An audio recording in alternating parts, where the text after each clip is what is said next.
Hey guys, what's going on? Coming at you with a Friday afternoon video. So today, this morning at 8:30 Eastern time, the employment data came out. Analysts had it at like 350,000 as far as new jobs and basically new jobs. So it came in extremely high at like 530,000. So basically 50% greater than what analysts were anticipating. So my thoughts on that basically is, it's a complicated topic, or like you could debate either way really, but as far as I look at it as a long-term investor, I think this is more good than bad. Because of the fact they came in so high, it just means the economy is still very strong. The downside to that is the Fed meeting in September, when they re-meet, it probably means they're going to come in a little more aggressive. So maybe a 75 basis point hike rather than a 50, which is fine. We'll get another employment data or jobs data report before the Fed meeting in September, the third week of September. So it's not the end of the world, but how I look at it as is, it's more good than bad how I look at it. The market was red today. As I'm making this video in the afternoon, it was all three, the Dow, S&P, and NASDAQ. However, my portfolio ran really well this morning, and as I'm making this video, Beyond Meat just reported up huge. Corsair Gaming reported yesterday up huge. And I believe Tattoo Chef, it was a larger position of mine, but it's kind of like in the middle of the pack now. That's up fairly decent today too. So my portfolio is actually green. It's up over 1% as a whole, where the market is down, I believe, 1% in S&P and NASDAQ. So my portfolio has been outperforming, all three indices for the past 5-6 weeks at this point.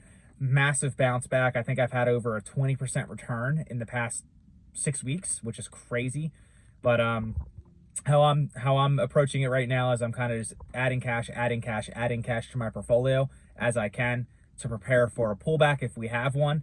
There are some people and some analysts that are really salty that I think are just they kind of missed the bottom-ish maybe from 6 weeks ago, and they're all salty because they were saying that when the S&P was at 3,800 or 3,900, oh, it's got to fall down to 3,500, 3,300, then we'll start nibbling and buying.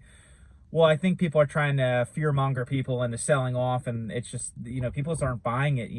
I think the retail investors, the ones that are still in it, and some people that are a little more optimistic, they're not going to make, I don't think, bearing anything crazy. The market's not going to pull down like that, in my opinion. It might drop back down to 3,900, maybe 4,000 S&P, but I could see it running to 42, 4,300, maybe kind of staying stagnant around that 42 to 4,000 range until the Fed meeting in September.